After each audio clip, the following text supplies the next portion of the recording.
This is a true story sent in by a viewer from Scotland who visited Thailand in 2018 and had a relationship with a Gogo dancer.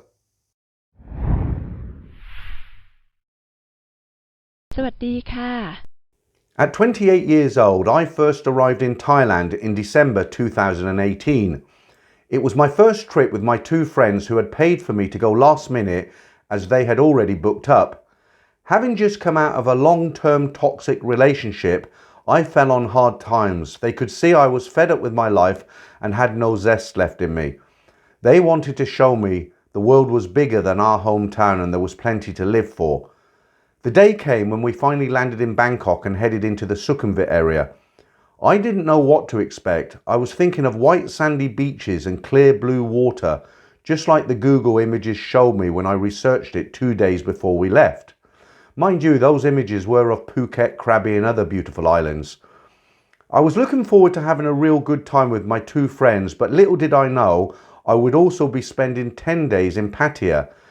I heard the stories about the girls all looking for money and potentially a visa. I just laughed it off, thinking surely they aren't all that like that. Maybe there is a good egg in there somewhere.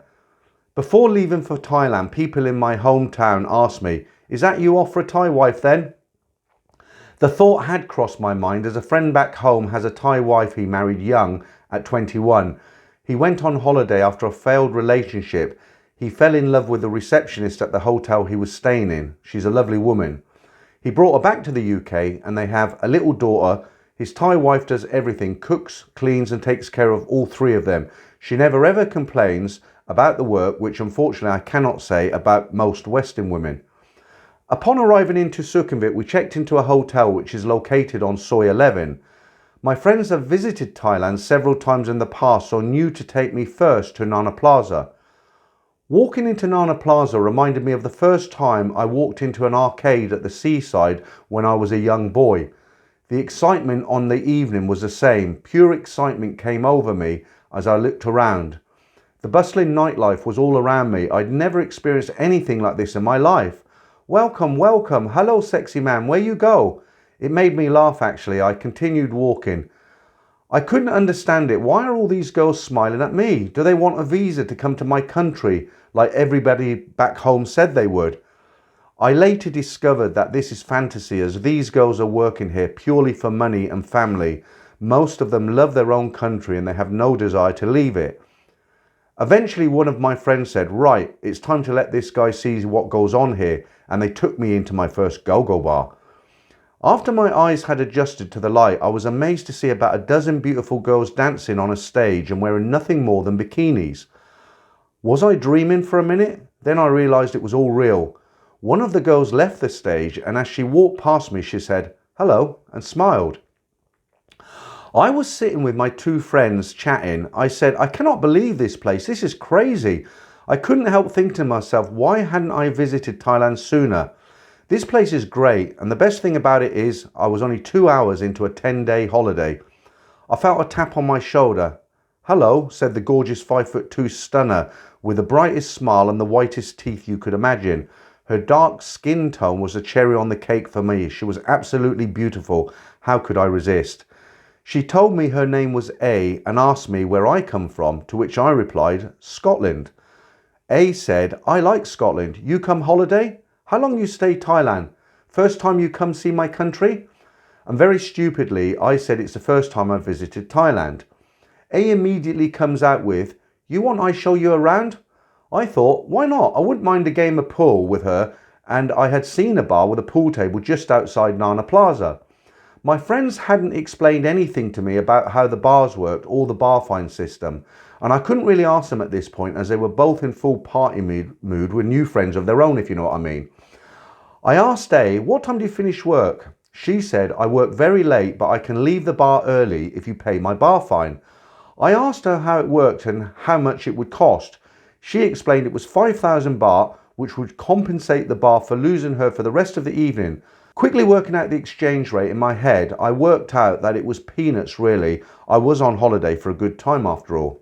So that was that. I paid the 5,000 baht to go off and play some pool, which I was looking forward to.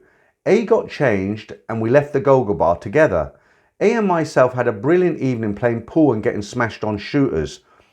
We eventually end up in my hotel room together, but I was too drunk for any aerobics, but made up for this in the morning. A fell asleep again, and as I looked at her lying there, I once again thought to myself, she is absolutely stunning. She is also a nice girl, and I'd enjoyed her company last night. I thought to myself, if she wants to hang around a while longer and go for some food with me, I wouldn't have a problem with that, and I hope she wasn't in a hurry to run off someplace else. I was coming out of the shower when I heard a yawn. "Good morning, Tilak. Are you okay?" "I'm fine," I said. "A little tender from all the shots, but I'm okay," I said, laughing. "I can't remember getting back home." A said, "I bring you home because you mow too much." I replied, "What's mow?" "Drunk," she replied. I just laughed. I then said, "Do you want to do something with me today?" A replied, "A can do whatever you want like Tilak, but first you have to pay me 10,000 baht. I was very confused. 10,000 baht for what? You told me 5,000 baht and I paid it to you last night. A then said, "That wasn't for me, that was for the bar. You have to pay me 10,000 baht for taking care of you last night." By this point she had raised her voice and she's getting agitated. I tried to reason with her, but she just wouldn't have it. I gave her another 2,000 baht and said, "Look, that's 7,000 baht I've given you in total. That should be enough now." She then screams at me, "No, you have to give me 10,000 baht or I'll call my brother, he Thai mafia." Wow, I thought, what have I gotten myself into here? I shoved the 2,000 baht into A's hand and said, "That's all you're getting from me, call who you want." When at that point, there was a knock at the door. It was my friend Gary. Gary said, "Come on, hurry up, we have a taxi booked for Pattaya. It will be here in 10 minutes. I thought you'd be up and dressed already." I said, "No worries, give me a minute, I'll be right there." A wasn't done yet. She started picking up the hotel brochures and throwing them around the room and was shouting at me, "You no go now. I call my brother, you have to pay." By this point, I was getting stressed out and just wanted her to leave. I just paid her the rest of what she was asking for and asked her to leave. The only thing I was thinking was, how much had I given her in my own money, and did I have enough left for the rest of my holiday? As soon as she had the cash off me, she changed completely back to how she was the night before. The next thing to come out of her mouth was totally unbelievable. She said, "I don't want to go.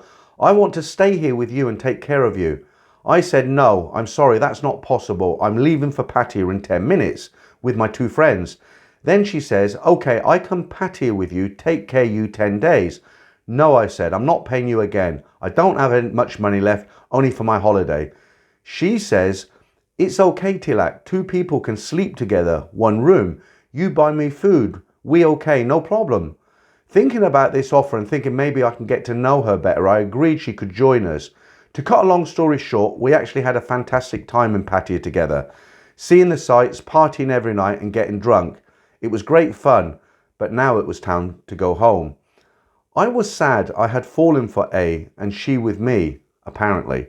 I later learned A was from Nakhon Sakon and had a son that her mother took care of. She had to come to Bangkok to provide for her family and extended family, grandmother, grandfather, etc., as they were all very, very poor. I don't think A realised that I wasn't exactly rich either. I was working for minimum salary in a very labour-intensive job. I asked A, "Where do you want me to drop you off in Bangkok?" She replied, "I come to the airport with you. You my boyfriend now." My friends looked at me as if to say, "What an idiot." I said to her, "Okay, that's fine. If you want to come to the airport, you can. We can have a meal before I take off." When I was back home, A was calling me every day. Actually, some days every hour. I was missing Thailand now, or was I missing A? I booked a second trip alone on Boxing Day and sent a screenshot of the ticket to A. My holiday was for 18 days. That is the maximum time I could book off work. I sent her a message with a scan that said, "I miss you and I'll be there soon." But I didn't hear back from her for over 2 days. When she did finally reply, she said, "I broke my phone, but it works now. When you come here to Thailand?" I told her April 15th. "I will land early in the morning." A says, "Okay, I wait you. Can go see Koh Chang. You want?" "Okay," I said, not knowing where Koh Chang was. After doing a quick Google search, I found a beach resort and booked it for 2 weeks as I was going to Pattaya for a few days to catch up with an old friend anyway. The day finally came when it was time to head to the airport and back to the land of smiles. As soon as I arrived in Bangkok, I jumped in a taxi and made my way back to the same hotel. After a quick shower and a change of clothes, I headed out to Nana Plaza and back to the Gogo bar where I'd met A. She was on stage dancing. As soon as she spotted me walking through the door, she jumped off stage, ran over to me, threw her arms around me and said, "Tilak, I miss you. I happy see you again." I said to her, "Why are you working tonight? You promised me you'd meet me at the airport," to which A replied, "I sorry Tilak, I have to work, make money tonight. I can see you tomorrow." I said, "No, you're coming with me tonight. I will pay the bar." This made her smile. She said, "Sure Tilak, you okay?" I said, "We're going to Koh Chang tomorrow, remember?" "Okay," she said. "How many days?" 14, I said. "I have to go to Pattaya to see a friend." "Okay," she said, as she's pressing buttons on her phone. "Need to pay me this much, Tilak." I looked at the digits on the phone. 180,000 baht? "You pay for me, pay for bar, I can go Koh Chang with you." "No," I said, "I'm not paying anything. I told you before, if boyfriend and girlfriend, I don't pay. I've already paid for the hotel and the food. If you don't want to come with me, that's fine. I will go alone." After my outburst, A soon changed her tune. She said, "No, Tilak, it's okay. You boyfriend me. You pay only 20,000 baht. Is okay for you?"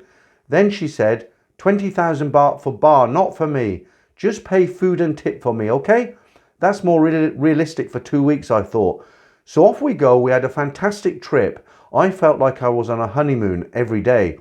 I was falling for A more and more, and she for me, apparently. Before I knew it, the holiday was up and we were heading back to Bangkok so that I could catch my flight and head home. "You come back for me, Tilak? You go home, save money, can marry me, take me Scotland, okay?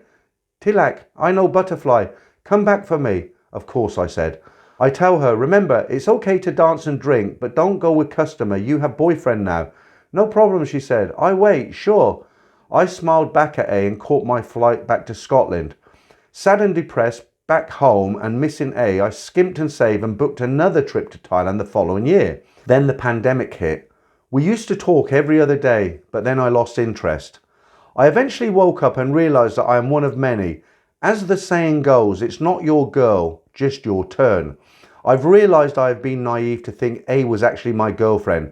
Thinking about it, she must have had several guys like me coming to Thailand on holiday and thinking that she was their exclusive girlfriend. I finally told A that I knew what she was about and I didn't want to have anything more to do with her. She went absolutely crazy over the phone and told me if I come back to Thailand, she will have me done in or put in jail on some trumped up charge for a long time.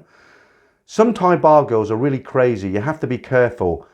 I've now deleted her off my Facebook and other social media pages. I'm planning another trip back to Thailand when everything is back to normal. My friend says that I'm crazy because if she sees me, she will try to set me up somehow. I have told them I will go straight to Pattaya, not Bangkok, but they seem to think that all the bar girls are connected and she will find where I am. I love Thailand and I'm not going to miss out on another trip just because of A's threats. I'll play it by ear, but I've now learned my lesson and I'm a much wiser man.